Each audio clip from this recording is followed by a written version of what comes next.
Aleluia. Graça e paz, irmãos. Amém. Glória a Deus. Vamos iniciar mais uma live hoje sobre o estado eterno e o juízo final. Amém, pessoal. Amém. Camila, Letícia, Ana Cláudia, Ruth. Graça e paz para vocês. Amém. Esperar mais um pouco até que as pessoas entrem. Márcia, glória a Deus, aleluia. Glória a Deus. Mais uma live escatológica e o assunto de hoje é o juízo final e o estado eterno. Então, seguindo essa sequência que a gente está falando, né, de assuntos de escatologia, de assunto do final do tempo, nós temos agora a falar a respeito desse importante assunto. Então, só para dar uma revisada, né? Nós falamos sobre o arrebatamento, né, que vai ser a qualquer momento, que não precisa de sinais. Falamos também do que acontece depois do arrebatamento, que é o tribunal de Cristo, né? Não confundir o tribunal de Cristo com isso que a gente vai falar agora, que é o juízo final, são duas coisas totalmente diferentes. O tribunal de Cristo é reservado somente à igreja, e não é para julgar ninguém para ir para o inferno, condenação, mas somente para distribuição de galardões e coroas, né? Depois do tribunal de Cristo nós vamos receber as nossas vestes de linho puro finíssimo, e depois nós vamos para as bodas do Cordeiro, né? O casamento com a igreja, que vai acontecer ao mesmo tempo que aqui embaixo está acontecendo a grande tribulação, né? 7 anos de grande tribulação. Depois que termina a grande tribulação, ela termina quando os judeus reconhecerem Jesus como seu Messias, melhor dizendo. E eles vão dizer, bendito que vem em nome do Senhor, e o que é que vai acontecer? O sinal do céu, que é o sinal do Filho do Homem vindo sobre as nuvens, com grande poder e glória, e todo olho verá, e nós estaremos junto com ele, e depois daquilo em que o anticristo e o falso profeta morrem e são ressuscitados e são enviados para o lago de fogo, o que é que acontece? O diabo é preso por 1000 anos. Durante esses 1000 anos falamos daquilo que nós falamos no outro áudio, né? No outro vídeo, desculpa, que é o período do milênio, que é uma dispensação, tá? Então o que nós vamos tratar agora é algo que acontece depois do milênio. No final do milênio, Satanás é solto para provar, né, as pessoas se realmente são fiéis a Deus. E isso é a prestação de contas da última dispensação, que é a dispensação do milênio. E depois que há essa prestação de contas em que os revoltosos, né, que estão com Satanás, o que acontece? Quando eles se juntam com o diabo, eles são mortos e enviados ao inferno. E o diabo é finalmente lançado no lago de fogo, e então aí acaba qualquer atitude, qualquer obra de Satanás, né, e dos seus anjos. Não tem mais mal sobre a terra. Só que a terra ficou contaminada, né, porque havia um milênio e não haveria mais maldição sobre a terra, mas o que vai acontecer? Vai ser solto o diabo e a terra novamente vai ter problemas, né? Que será essa rebelião final, tá? Por conta disso, vai se cumprir aquilo que está determinado em vários textos bíblicos, que é o fogo que vai vir sobre a terra e sobre os céus e a terra serão destruídos. Tá? Então não confunda isso com o juízo final, nem confunda isso com a guerra do Armagedon, nem grande tribulação. Não tem nada a ver com isso, tá, pessoal? A grande tribulação serão 7 anos. E dentro do período da grande tribulação tem a guerra do Armagedon. Tá? O juízo final é o juízo do grande trono branco, que nós vamos tratar daqui a pouco. Tá? Mas antes do juízo final, o que acontece é que os céus e a terra, né, são destruídos. O que significa os céus, no plural? Os céus. O céu que aqui existe, a atmosfera, mas também todas as galáxias e planetas e tudo mais, que é o chamado segundo céu. Então, segundo a Bíblia, há 3 céus. Tá? Primeiro céu é essa atmosfera que os passarinhos voam, que os aviões voam, tá? Isso aí é o primeiro céu, a atmosfera terrestre. O segundo céu é o espaço sideral, né? Onde estão as galáxias, planetas, lua, etc. E o terceiro céu é a habitação do próprio Deus, tá? Então, quando a Bíblia diz, passarão os céus e a terra, mas as minhas palavras não passarão, diz o Senhor, ele está falando que os céus, o céu atmosférico e o espaço sideral vai passar e a terra vai passar. E é nesse sentido que diz aqui, por exemplo, em 2 Pedro capítulo 3 versículo 10, em diante, diz assim: virá, entretanto, como ladrão o dia do Senhor, no qual os céus passarão com estrepitoso estrondo, e os elementos se desfarão abrasados, também a terra e as obras que nela existem serão atingidas. Ele está falando justamente desses novos céus e novas terras, terra que vão surgir depois da destruição pelo fogo. Lá em Apocalipse 20:11 também fala sobre isso, né? Vou ler aqui, Apocalipse 20:11. Diz: vi um grande trono branco e aquele que nele se assenta, de cuja presença fugiram a terra e o céu, e não se achou lugar para eles. Isso é uma simbologia de que não se achou lugar para o céu e a terra, porque vão ser destruídos, né? Então haverá renovação da terra e dos céus pelo fogo. Ao mesmo tempo que está havendo essa destruição aqui, né? Destruindo tudo, né? Não vai ter ninguém, né? Nessa destruição aqui, porque todos os que haviam de existir, que são os fiéis e os infiéis do milênio, né? Os fiéis serão ressuscitados e os infiéis vão para o lago de fogo, né? Ou, aliás, vão para o inferno. Então não haverá ninguém, é só uma renovação da terra e dos céus. E por que é tão importante essa renovação? Às vezes as pessoas pensam, mas por que Deus, até porque não tem ninguém mais aqui, não é mais o juízo da grande tribulação, por que Deus vai destruir os céus e a terra? Por causa da contaminação pelo mal, né? Nesse momento em que ele destrói os céus e a terra, o diabo e seus anjos já foram enviados, né, para baixo. O diabo, principalmente, o diabo já foi enviado para o lago de fogo, né? E vai faltar tão somente o julgamento dos últimos anjos, que é aquele julgamento dos anjos que estão no Tártaro, preso, esperando o julgamento do juízo final, tá? Então, haverá essa renovação dos céus e da terra, e ao mesmo tempo vai haver o famoso juízo final. Muita gente confunde, como eu disse aqui, com a grande tribulação, com Armagedon. Não, o juízo final, como o nome está dizendo, o juízo final é um julgamento, tá? E como todo julgamento tem que ter provas, e tem o juiz. O juiz é Deus, lá no grande trono branco, tá? Esse texto se encontra lá em Apocalipse capítulo 20, né? Nesses versículos do 11 ao 15. Então, muita coisa do que a gente vai falar vai estar baseado nesse texto aqui, porque descreve bem o que é o juízo ou o julgamento, né? A última audiência, vamos dizer assim, do grande trono branco, tá?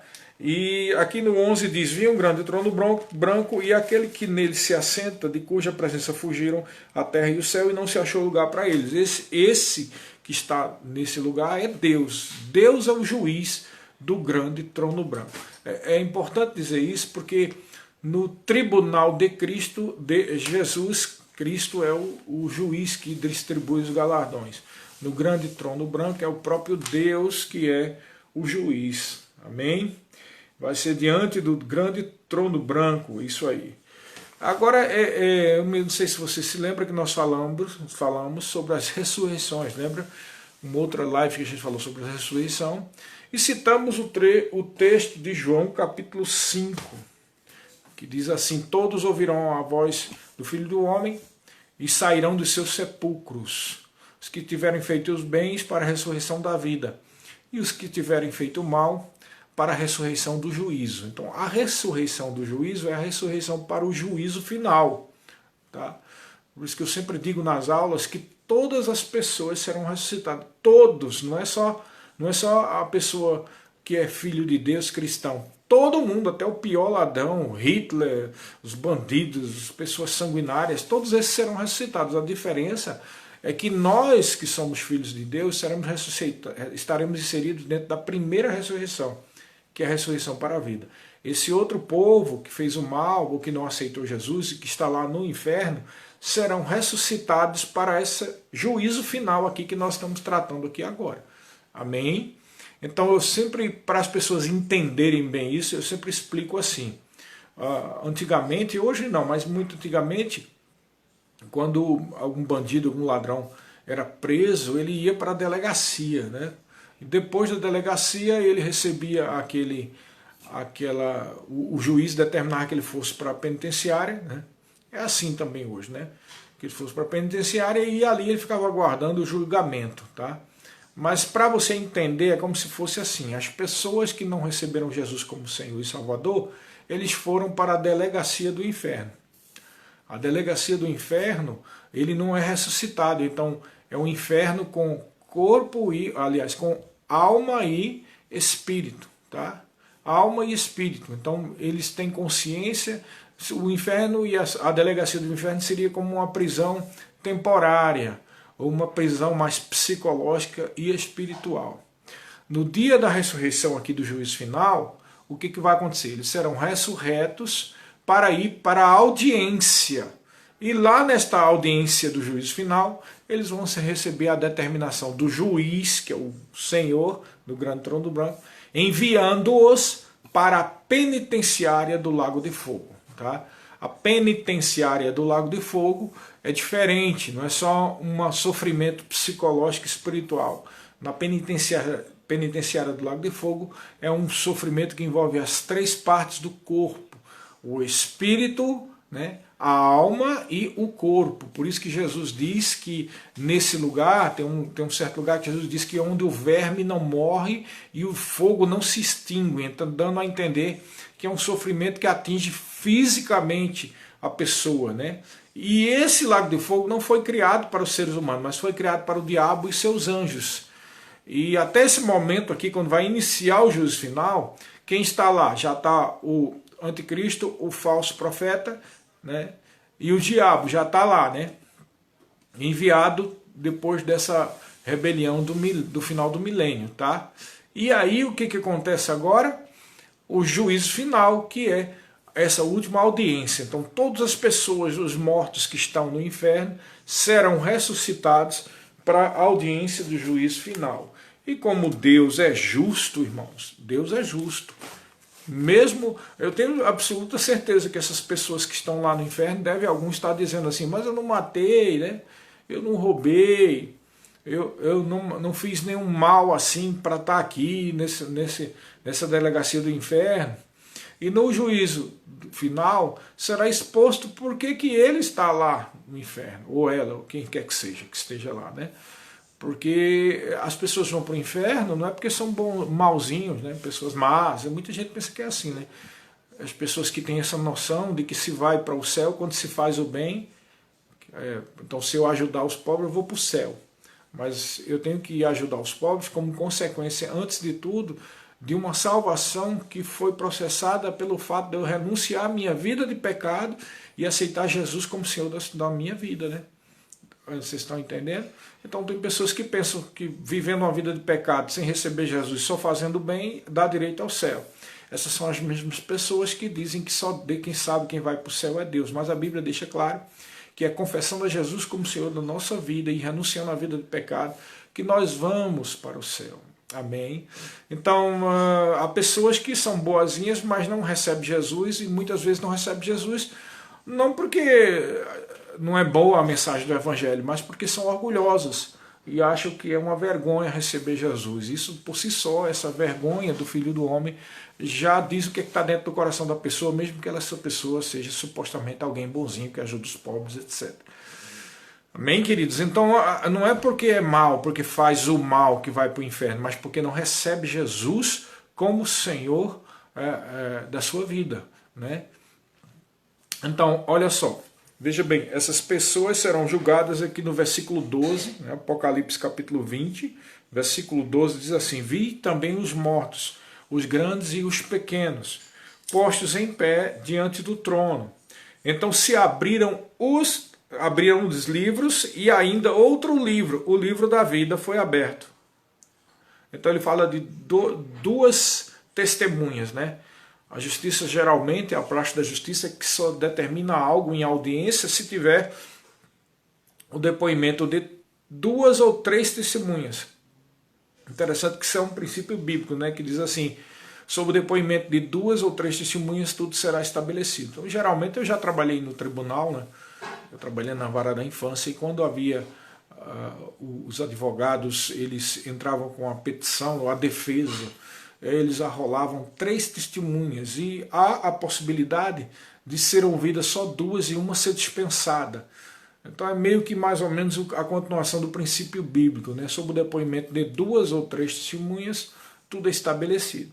E aqui nós vemos 2 provas ou 2 testemunhos arrolados contra essas pessoas que estão no inferno, para provar porque é que elas merecem ir para a penitenciária do Lago de Fogo, né?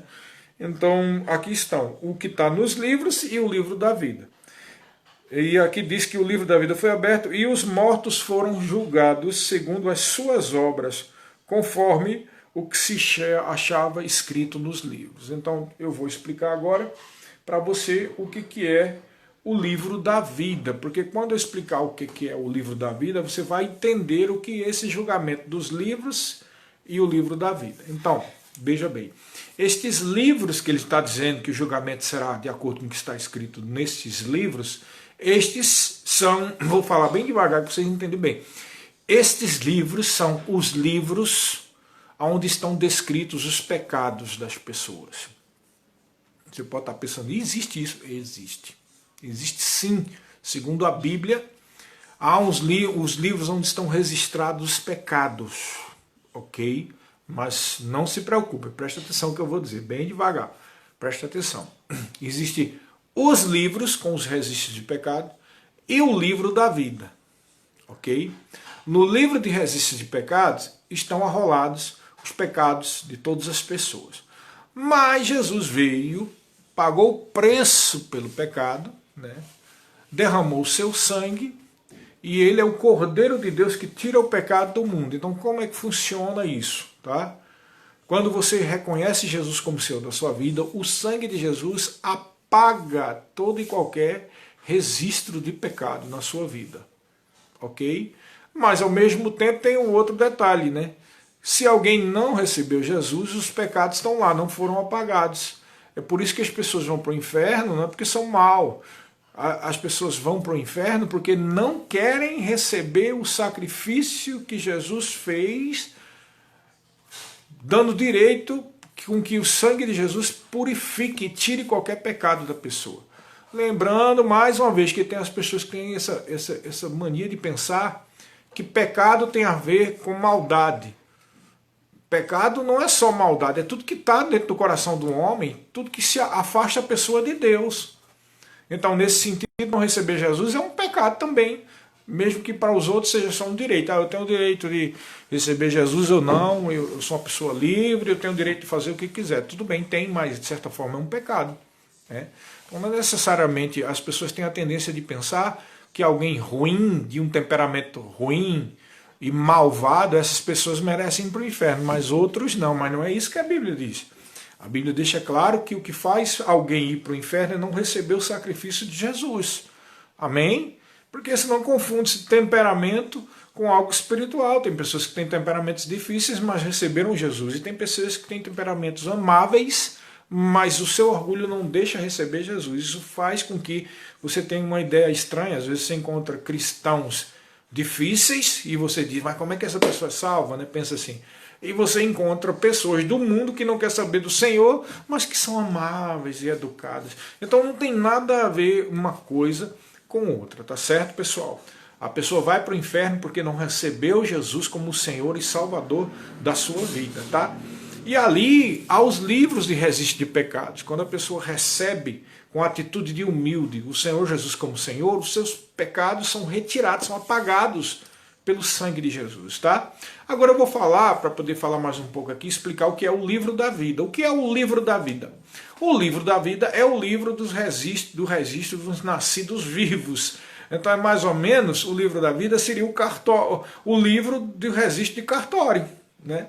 Por isso que alguns irmãos dizem que lá no céu tem um cartório, o cartório do céu é por causa disso, porque na verdade o livro da vida é onde toda pessoa que nasceu, que foi criada por Deus, está registrado. Como é que funciona isso? Eu vou dizer como. Todas as crianças que nasceram, todas, claro, criança só pode ter nascido, né? Desculpa. Todos os que nasceram, né? Todos os que nasceram, quando nascem, o seu nome estão lá, escritos no livro da vida. E aí explica porque Jesus disse, lá em Mateus, né? Mateus capítulo 19, versículo 14, quando ele disse, deixai vir a minhas criancinhas, das tais é o reino dos céus. E também em outros lugares ele diz que quem não tiver um coração como o da criança, jamais verá a Deus, não pode ir para o reino dos céus. Porque as crianças, elas são salvas, então sim, são salvas, elas não vão para o inferno quando são crianças. E por quê? Porque os seus nomes estão lá no livro da vida. A atitude inocente, sem conhecimento de pecado da criança, prova a sua salvação e prova que os seus nomes estão no livro da vida. Então como é que funciona? Funciona da seguinte forma. A melhor forma de você entender isso aí é como aconteceu com Adão e Eva. Quando Adão e Eva comeram do fruto do conhecimento do bem e do mal, o que é que a Bíblia diz? Seus olhos foram abertos e como Deus eles entenderam o que era o bem e o que era o mal. E olharam para si e viram que estavam nus. E aí eles morreram espiritualmente, né? É a mesma coisa que acontece com uma criança. Você vê que uma criança fica nua e não tem vergonha nenhuma, né? Ela não tem aquela noção de pecado. Por quê? Porque sua mente é pura. Eles são como Adão e Eva eram no início. Em um determinado momento da vida, que depende de cada pessoa, de cada criação, de cada cultura, de cada país, de cada região, depende, porque tem crianças que perdem a sua inocência com 9, 10 anos. Né, e já entram no terreno da malícia. Né? Mas tem pessoas que com 12, com 13 anos, né, é que vão perceber o que é essa malícia, não é isso? Essas coisas do dia a dia. Neste momento, quando a pessoa começa a ter consciência de pecado, que pode ser com 9, 10, 11, 12 anos, a gente não sabe, depende de cada um. Nesse momento que ela começa a ter consciência de pecado, acontece semelhante ao fato do que aconteceu com Adão e Eva quando eles comeram do fruto do conhecimento do bem e do mal. Na verdade, aquilo que aconteceu espiritualmente traz reverberação simbólica para o que acontece na vida de cada pessoa quando elas começam a viver uma vida de pecado. Neste momento, como eu te disse, que a pessoa começa a ter consciência de pecado, o que acontece? O nome da pessoa é apagado, porque agora tem consciência de pecado. É mais ou menos como se a pessoa tivesse sido expulso do jardim do Éden, está entendendo? Ele tinha uma consciência de inocência, né? E agora tem uma consciência de pecado. Seu nome é apagado do livro da vida e a partir daquele momento, aquela antiga criança começa a ter registros de pecados. Né? Então, roubou a fruta de alguém, roubou aquilo, roubou o brinquedinho do outro, né? Falou mal de não sei quem, aí começam os registros de pecados, de uma certa forma, naquele nível de consciência, e a coisa vai piorando. Né? Chega adulto, começa a fazer coisas que não devia, e vai. Quando a pessoa recebe Jesus como Senhor da sua vida, o que acontece? Os seus pecados, os seus registros de pecados são apagados pelo precioso sangue de Jesus, e o seu nome é escrito mais uma vez no livro da vida. Entendeu? Então, por isso que Jesus prometeu lá no começo de Apocalipse que aquele que persevera até o fim, de maneira nenhuma, terá seu nome riscado no livro da vida. Né? Quem está com o nome no livro da vida é quem recebeu Jesus. Quem não recebeu Jesus tem um livro cheio de pecados e o nome não está no livro da vida. Então é assim que funciona. Os mortos, as pessoas que estavam no inferno, na delegacia do inferno, agora no julgamento, na audiência do juízo final, vão ser abertas as provas que se tem contra elas. Né? Então abre-se os livros, está lá um monte de páginas de pecado. Primeira prova.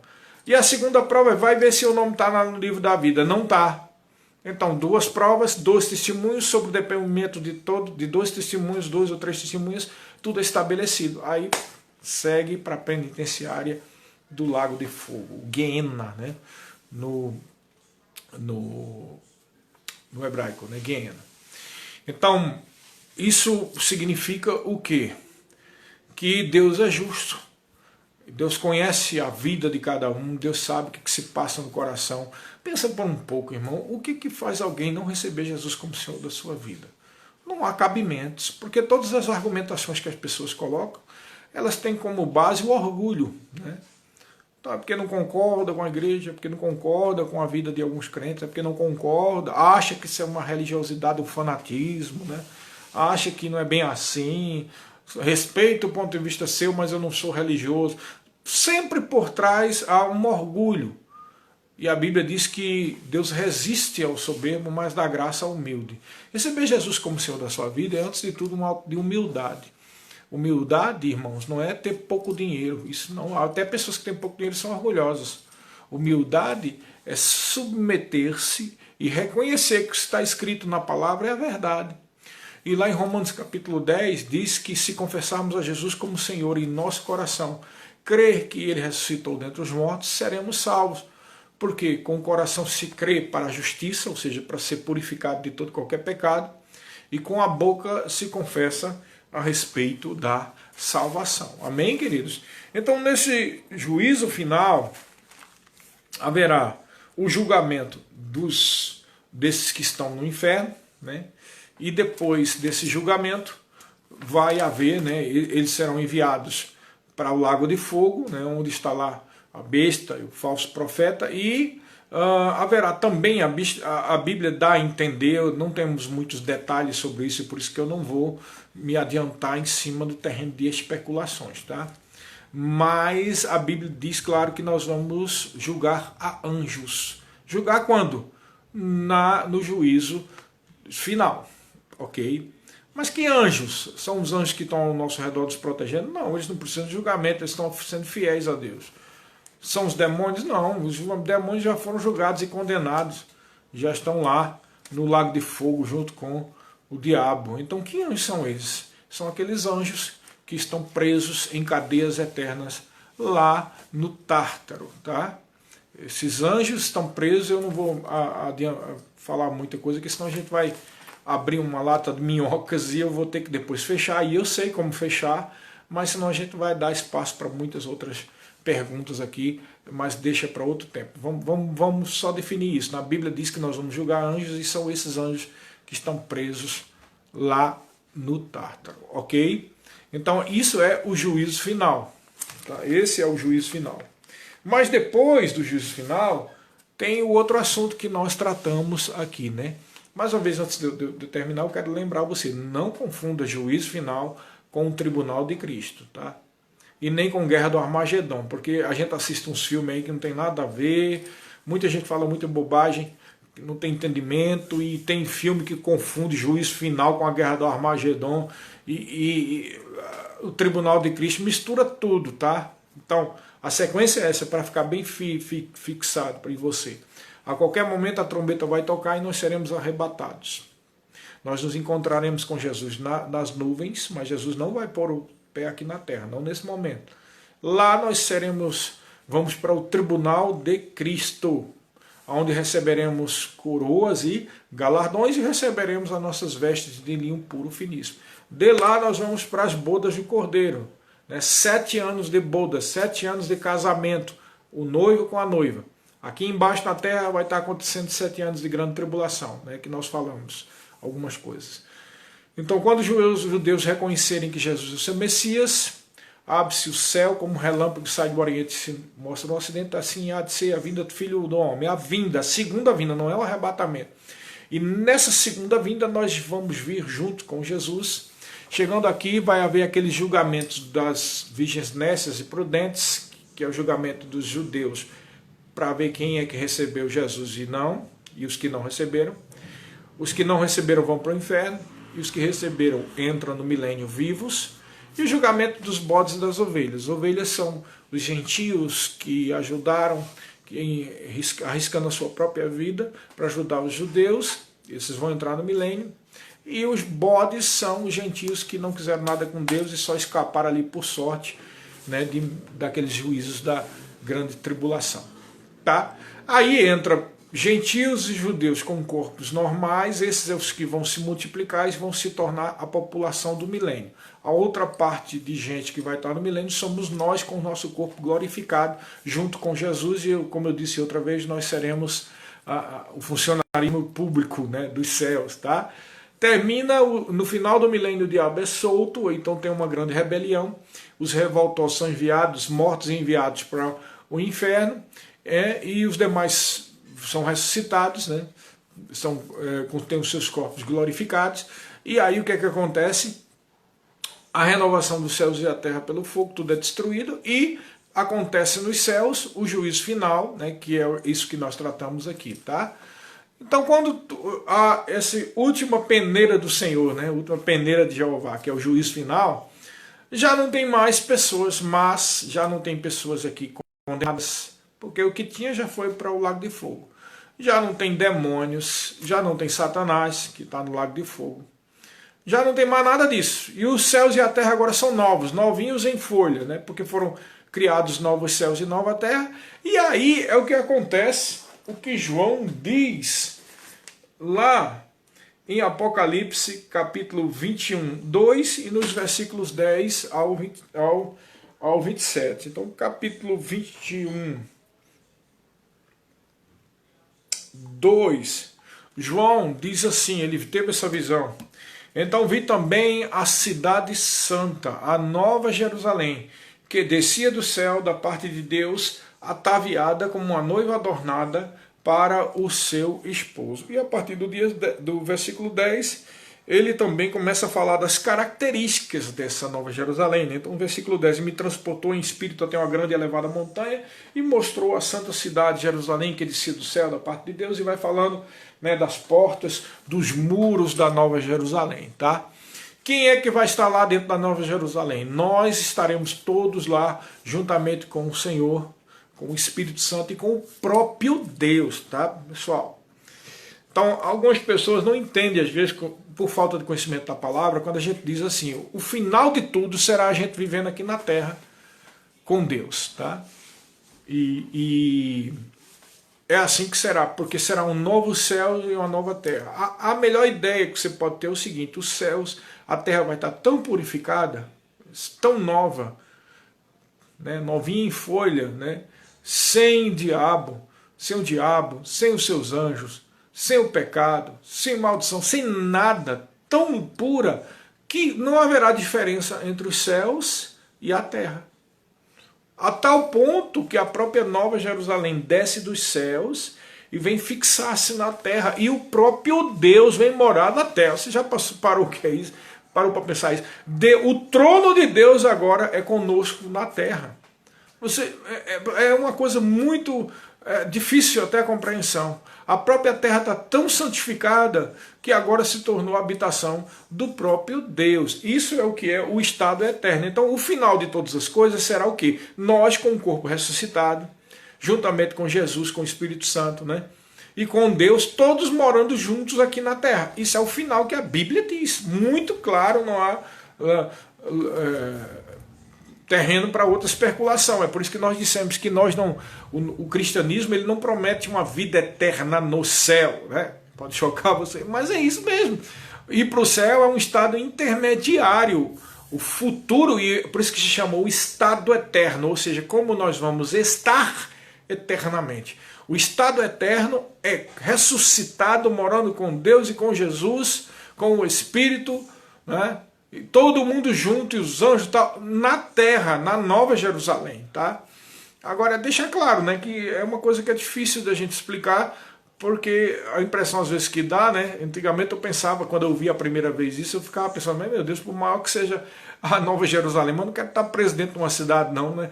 E a gente fica medindo assim, porque não tem noção de duas coisas. Primeiro, qual é o tamanho, porque mesmo que diga que tem tantos metros, mas lá dentro pode ter outra sensação. E outra coisa, ninguém vai ficar preso dentro da cidade, né? Nós vamos ter contato com todo o universo e toda a criação de Deus, né?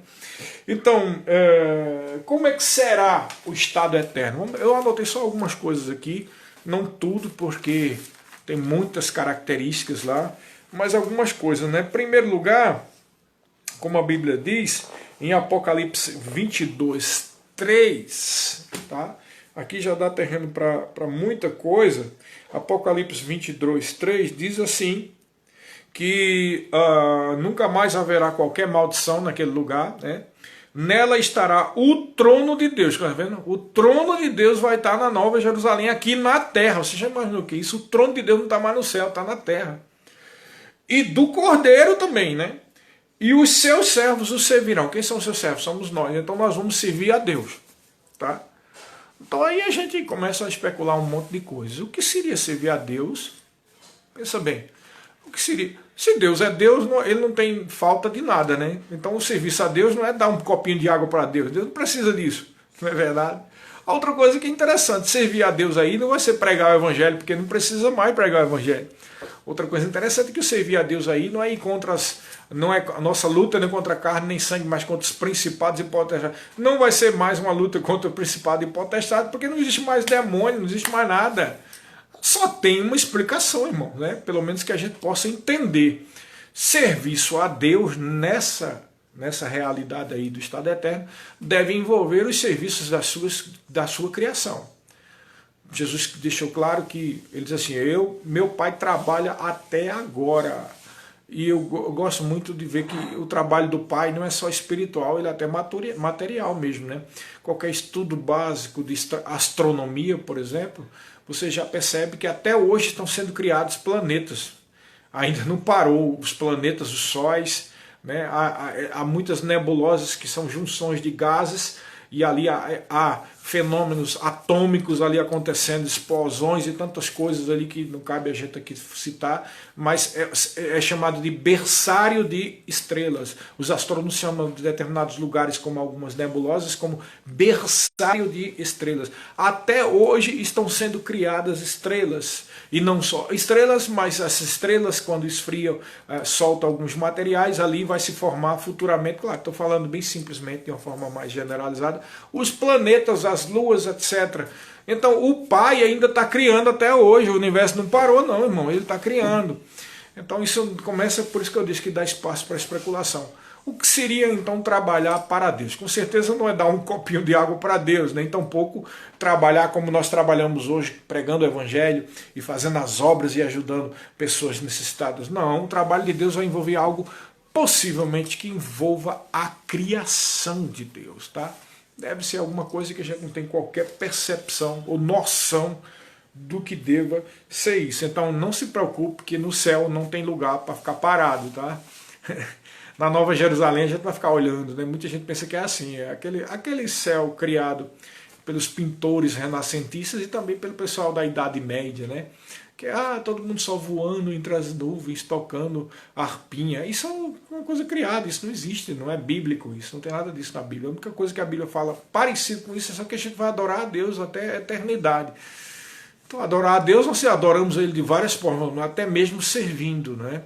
Também muita gente pensa que adorar a Deus é só estar cantando. Também, com certeza nós vamos cantar muito lá e louvar a Deus, né, e adorar, se prostrar diante dele, mas tem uma área que tem a ver com o trabalho e com o Espírito, né? Isso, aleluia. Alguém pôs aqui. Aleluia, glória a Deus. Então, veja bem, além disso, né, além de serviço, de trabalho para Deus, no estado eterno, também não haverá tristeza. Isso é bem óbvio, né? Apocalipse capítulo 21, versículo 4, diz assim, Apocalipse 21, 4, diz, e ele lhes enxugará dos olhos toda lágrima, e a morte já não existirá, já não haverá luto, nem pranto, nem dor, porque as primeiras coisas passaram. Que primeiras coisas são essas? Essas realidades que nós vivemos hoje aqui, né? Onde o último inimigo a ser vencido será a morte física, tá? Porque a morte espiritual já foi resolvida na cruz do Calvário. E a morte física também já foi resolvida. A única diferença é porque cronologicamente, ou seja, seguindo a ordem profética, ainda não se processou a ressurreição dos mortos e o arrebatamento. Mas como nós dizemos, pode ser a qualquer momento, tá? Mas aqui ele está dizendo que lá não tem lugar para tristeza, tristeza nenhuma. Não vai haver... É uma coisa assim que às vezes parece muito óbvio, mas as pessoas confundem muito essa questão de tristeza, né? Certa feita, sempre nas aulas de escatologia, as pessoas me fazem uma pergunta, que é a seguinte: pastor, lá no céu a gente vai lembrar das coisas, né? Lá no céu nós vamos lembrar como era a nossa vida aqui. E eu sei porque que as pessoas dizem isso, porque alguns pregadores disseram aí, né, citando um versículo de Eclesiastes, né, que no céu há esquecimento, no mundo vindouro há esquecimento e tal. Mas, irmãos, não procede isso, nem sequer tem muita lógica, e nem tem base bíblica suficiente. Tá? Quando Jesus falou para o ladrão que naquele mesmo dia estaria com ele no paraíso, como é que o ladrão vai reconhecer aquela situação, né? Outra coisa, a Bíblia fala em Lucas do rico e de Lázaro, tá? Que o pessoal que sustenta que a gente não vai lembrar de nada diz que é uma parábola, e não é uma parábola. O rico e Lázaro não é uma parábola. Por quê? Porque parábolas têm sempre simbologias. Sempre as parábolas dizem: havia um certo homem, havia um certo lugar, havia um semeador que saiu a semear, havia assim, havia. Jesus falava por parábola, era uma espécie de ilustração, ele ia citando uma história, tá? Mas o rico e Lázaro não tem citação de nomes de pessoas. Fala do rico, mas não diz o nome. Veja como Jesus sabe. Ele não diz quem é o rico, porque o mal, o reino da história é o rico. Então, se ele dissesse o nome, as pessoas contemporâneas iam saber: é aquele seu Zé lá, fazendeiro. Ele diz um rico e Lázaro. Então, ele dá o nome de Lázaro. Se fosse uma parábola, ele não daria o nome. Tá? E não só cita Lázaro, como cita Abraão, que está lá no outro lado. Então fala que Lázaro estava no seu seio e o rico diz: não, Senhor, manda lá que vá alguém lá dentre os mortos, porque eu tenho 5 irmãos. E como é que ele lembrou dos 5 irmãos, irmãos? Ele tinha consciência dos 5 irmãos. Tá? Isso aí não é uma parábola. Tá? E ainda que fosse uma parábola, não tem sentido Jesus fazer uma parábola citando que nesta suposta parábola, que não é, a lembrança de alguém no porvir. Então, por si só, já cai por terra essa história de que ninguém se lembra. É claro que se lembra. Mas por que eu estou citando isso? Porque alguns perguntam e dizem: mas pastor, né? Chegava para mim e perguntava assim: se a gente se lembrar, você já pensou se alguém tem um irmão que foi para o inferno? Ou se tem uma família que não quer saber de Jesus? Se a gente se lembrar, a gente vai sofrer, e no céu não há sofrimento. Aí é onde eu digo que é uma falta de noção de algumas coisas. Presta bem atenção, irmão. Presta bem atenção no que eu vou dizer agora. A gente não tem como medir que sentimentos nós teremos no céu. Só sabemos que será bom. O segundo ponto que eu gosto de lembrar é que o cuidado, o amor que você tem pelo seu pai, pela sua mãe, pelos seus filhos, pelos seus tios, qualquer pessoa, qualquer laço de parentesco, é um laço na alma, não é no espírito. Quer ver eu provar que é um laço na alma e não é no espírito? Há pessoas que são adotadas por outros pais e terminam amando essas pessoas como se fossem os próprios pais genéticos. Depois de anos, 20, 30 anos, conhecem o pai verdadeiro, ou a mãe verdadeira, aqueles que foram seus progenitores. Né? E o que acontece? Eles não conseguem ter aquele laço de amor. Por quê? Porque o laço de alma, de pai, de mãe que aquela pessoa teve foi com aquele que criou. Então os nossos laços com os nossos familiares são laços da alma, irmão. No céu, preste atenção, é tudo novo, seu corpo é glorificado, sua mente está a 100%, seus olhos estão a 100%, seu olfato está a 100%, paladar 100%, audição 100%, corpo 100% e alma 100%, totalmente restaurada. Não há lugar para tristezas na alma. Então eu sempre digo assim, presta atenção, o que é que vai acontecer? Hoje nós vamos para a igreja, chegamos lá e a gente diz: oi irmão, como é que vai? A paz, seja abençoado. Mas na prática, muitos de nós não deveria ser assim. Amam mais papai que está em casa, filhinho que está em casa, família que é da sua família, do que o povo da igreja. Por quê? Porque você vai ver alguém da igreja uma vez, 2 por semana. No máximo aqueles que trabalham direto na igreja umas 5 vezes, 4 vezes. Mas você conviveu a sua vida toda com a família. Então, o seu laço com a família é de alma. O laço com a igreja é espiritual, mas ainda não conectou na alma. Pela pouca convivência. Lá no céu vai ser o contrário, irmão. O que vai valer é o laço espiritual. Então tu vai amar mais o teu irmão, que hoje tu nem conhece, só vê no culto da igreja, do que papai, mamãe ou filho, ou quem quer que seja, que não recebeu Jesus. Então, eu sempre digo assim, o que vai acontecer lá em cima é que a gente vai ter aquela misericórdia, aquele dó que nós temos, como temos hoje que vai receber Jesus. Então você vai ver o pai que não recebeu Jesus, ou o irmão que não quer saber de Jesus, ou o tio que já morreu, você sabe que foi para o inferno. Você vai ter dó deles, como você tem hoje misericórdia de uma pessoa que você vai passando na rua e morreu e você sabe que não aceitou Jesus. Você está entendendo? Os laços de alma perdem o sentido.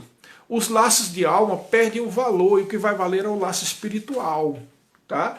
Então é isso que vai acontecer lá nos céus. Não haverá mais tristezas, mas nós lembraremos quem fomos, mas isso não vai nos tornar tristes, porque a presença de Jesus, a presença de Deus, você não tem nem como medir, né? O que é isso? Como é que a gente vai medir? Paulo disse que era algo indizível, ou seja, que não se diz, não tem como a gente medir o tamanho do que é esse prazer, esse gozo, essa alegria. A única coisa que a gente pode dizer é que a maioria das pessoas que contam, né, isso não é Bíblia, é experiência, então não tem isso como ensino bíblico, né? Mas há pessoas que contam que morreram, né, e comprovadamente morreram e depois voltaram, foram ressuscitadas e contam que viu Jesus ou uma voz ou foi lá para o céu, e geralmente elas sempre dizem, né? Aí eu não queria voltar. E por que não queria voltar? Porque a percepção do prazer do mundo vindouro não fazia aquelas pessoas não querer voltar. Você está entendendo? Então é uma coisa um pouco difícil da gente medir. O que a Bíblia diz é que lá no estado eterno não vai ter mais tristeza, só alegria. Glória a Deus, irmãos. É isso que está reservado para nós, tá? E é por isso que o cristão ele deve viver alegre, porque essa alegria que já está nos céus, ela já foi depositada em nós. Você tem que fazer um esforço, porque a sua mente ainda está contaminada com esse mundo, né? Então você precisa renovar a sua mente com a palavra para conseguir vivenciar aquilo que você é de acordo com a palavra. Ok, queridos? É isso aí.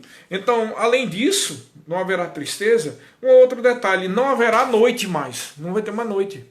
Então, Apocalipse 22, 5 diz assim, que no estado eterno, então já não haverá noite, nem precisam eles de luz de candeia, nem da luz do sol, porque o Senhor Deus brilhará sobre ele e reinarão pelos séculos dos séculos. Então, séculos dos séculos falam de eternidade. Então a eternidade não vai ter mais noite. Eu quero que você preste atenção, né, nisso que eu vou dizer agora, que embora esteja aqui claramente dizendo que não haverá mais noite, mas a gente tem que dar uma especulação, né? Algumas pessoas nas aulas de escatologia me perguntam e a gente é forçado a ter que dar um ponto de vista que não está escrito lá na palavra claramente, e eu não quero que você aceite isso que eu vou dizer agora como, está na Bíblia, foi de Deus, mas segundo os preceitos bíblicos e segundo a lógica de Deus e o que está escrito na Bíblia Sagrada, tem muitos sentidos que eu vou dizer para você. Tudo que acontecerá no porvir, né, tudo que vai acontecer lá nos céus, algumas coisas não tem mais por causa da sua simbologia contrária à palavra de Deus. Por exemplo, não tem problema nenhum na noite, né?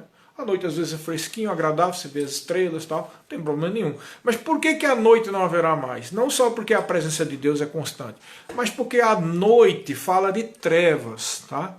E trevas dá a entender um estado de noite e de negridão que nós vivíamos antes. É por isso que a Bíblia diz que os que fazem o mal, né, é de noite e tal. Dá a entender isso. Ele não está dizendo que a noite é ruim, mas que é uma simbologia das trevas, ok? Aí você pode estar pensando, mas eu gosto tanto de ver a noite. Irmão, a gente não pode medir o que a gente gosta hoje com o que vai acontecer no porvir. É semelhante a uma outra pergunta que as pessoas sempre não, mas algumas pessoas me fizeram, né, já, que é o seguinte, além de não haver noite, né, tem outra coisa também, não vai existir mais mar. O mar de água salgada, né? E é como eu disse, aqui não vem dizendo por quê, agora eu vou dar a minha opinião, tá? É a opinião do pastor Sérgio, não está escrito na Bíblia, tá? E levando em consideração isso que eu lhe disse, o que vai acontecer no porvir tem uma questão simbólica, e aquilo que deixa de existir é por causa da sua simbologia. Então, em Apocalipse 21, 1 diz o seguinte, olha só, diz assim, vi novo céu e a nova terra, pois o primeiro céu e a primeira terra passaram, e o mar já não existe. Uma vez um aluno chegou para mim, acho que foi lá em Brasília, disse: ah, meu Deus, mas eu gosto tanto do mar, mas pastor, por que não vai ter mar lá no estado vindouro, no estado eterno? Mas que coisa, por que não? O mar é tão bonito. Eu concordo, irmão, mas pra falar a verdade, eu acho o mar lindo demais. Eu acho mais lindo o mar do que ver as florestas, embora eu goste muito de florestas também. O meu eu passava um dia desse só olhando aquele mar, que coisa linda aquilo dali. Mostra também a criação de Deus, aquilo tudo. Mas por que não vai haver mais mar, né? É porque o mar é ruim ou não é bonito. Mas pensa comigo, vê se essa minha opinião não tem certa lógica. O mar está repleto de quê? De sal. A presença de sal, ela cumpre um propósito. Por isso que Jesus Cristo disse que nós somos o sal da terra. Quando Jesus disse isso, ele estava dizendo que nós somos o motivo pelo qual a terra tem tempero ainda e a terra não apodrece, porque antigamente se usava sal para a carne não apodrecer. Então o sal cumpre o propósito de trazer tempero e evitar o apodrecimento da terra. Por que o sal, nós somos o sal da terra para evitar o apodrecimento da terra? Porque a terra sem a igreja e sem a presença de Deus, ela apodrece, ela estraga por causa da presença do pecado. Olha a dica. A presença do pecado é corrupção, ou seja, apodrecimento. A presença do pecado destrói não só espiritualmente as vidas, destrói fisicamente as pessoas, destrói eticamente, destrói a sociedade, destrói tudo. E só não apodreceu tudo por causa da presença da igreja. Quer ver a verdade? Na época dos romanos, né, do Império Romano, foi justamente o fato dos romanos absorverem o cristianismo que fez as lutas de gladiadores, aquela mortandade, tudo aquilo que havia ser retirado. Então a presença do cristianismo foi quem evitou muitas vezes da terra se acabar de vez no apodrecimento do pecado. Se não houvesse a ética cristã, irmão, qual seria a ética? A ética pagã. Você sabe qual é a ética pagã? A ética pagã não tem escrúpulos, irmãos. Se nós vivermos segundo o paganismo, que às vezes as pessoas colocam em filmes, botam o nome lá dos deuses nórdicos, dos deuses gregos. Se a gente vivesse aquela ética daqueles deuses, irmão, não havia... Você sabe como é que os romanos resolviam o fato quando eles tinham filhos, tá? Que eram defeituosos ou tinham algum problema? Por lei romana, irmãos, o pai podia pegar o bebê recém-nascido e bater e matar a criança, jogar num abismo, ou então bater numa rocha. Que ética louca é essa, irmão? A ética onde tem prazer por guerra e mortandade de pessoas sendo jogadas às feras. A ética que permite que alguém possa matar o seu próprio filho jogando contra uma parede, contra uma rocha. Essa era a ética pagã. A ética pagã é a ética da prostituição, onde havia culto com prostitutos cultuais. Irmão, essa é a ética pagã que foi retirada por causa da ética cristã. Então o mundo em todos os sentidos, mas a igreja fez isso, fez aquilo, matou muita gente, por causa da atitude errada de algumas pessoas e influência de demônios. Mas a ética cristã e o padrão bíblico sempre foi o fator purificador dessa terra. Isso eu estou falando socialmente e intelectualmente. Agora você imagina a questão espiritual. É a presença da igreja que evita que esse mundo apodreça. O que é que isso tem a ver com o mar? O mar tem sal, é de lá que vem. Até mesmo o sal que tem na terra aqui, escavações, vem de uma época passada onde havia mar naquela região. O sal existe com o propósito de purificar aquilo que está apodrecido, aquilo que é pecado. Se não tem mais pecado, não tem mais necessidade de sal. É por isso que o mar desaparece. Né? Agora, vou dizendo mais uma vez, não diga por aí que o pastor Sérgio disse que na Bíblia não tem mais mar por causa do sal. Não, eu estou especulando, irmãos, baseado numa lógica e numa simbologia bíblica saudável. Eu não estou dizendo que está na Bíblia, ok? Amém? Isso é uma opinião minha, tá? Então, se é só isso e não é da Bíblia, para que está falando? Eu estou falando porque eu sou professor de escatologia e as pessoas têm muita pergunta sobre por que não tem mais o mar, por que aconteceu isso, por que tem aquilo, tá? E eu acho que é dever de todo professor, né, dizer só o que está na Bíblia, mas também dar pelo menos uma luz para as pessoas entenderem algumas coisas que parecem não terem explicação. Tá? Mas como eu disse, Deus é sábio, Deus é justo e Ele sabe o que está fazendo. Inclusive quando Ele colocou um versículo como esse na Bíblia, tá? Ele sabe, irmãos. E veja que isso tem muito sentido, tá? Então, outra coisa, finalizando, Deus estará para sempre conosco. Então, Apocalipse 21, versículo 3 diz: então ouvi uma grande voz vinda do trono dizendo: eis o tabernáculo de Deus com os homens, ou seja, a morada de Deus com os homens, que é a Nova Jerusalém, né? Deus habitará com eles, eles serão povos de Deus, e Deus mesmo estará com eles. Aqui é o versículo que fecha a questão. Deus estará morando para sempre conosco. Amém, queridos? Isso é maravilhoso. Agora, eu sempre gosto de dizer para os meus alunos: mas que coisa linda, pastor, vai demorar muito isso? Ah, bom, esse juízo final, pelo menos 1007 anos, né? Supondo que Jesus vem amanhã, você conta 7 anos da grande tribulação, mais 1000 anos, aí depois vem o juízo final. Tá, 1007 anos, tá? Ah, pastor, vai demorar. Irmãos, para a gente isso tudo começa no momento em que a trombeta toca e nós somos arrebatados. Começa ali para a gente. Por quê? Porque aí a gente já tem o corpo glorificado, não morre mais, não tem mais pecado, não tem mais nada. Aliás, o pecado já foi retirado de nós, mas no sentido de que não tem mais consequências no corpo por causa do pecado. Você entendeu, queridos?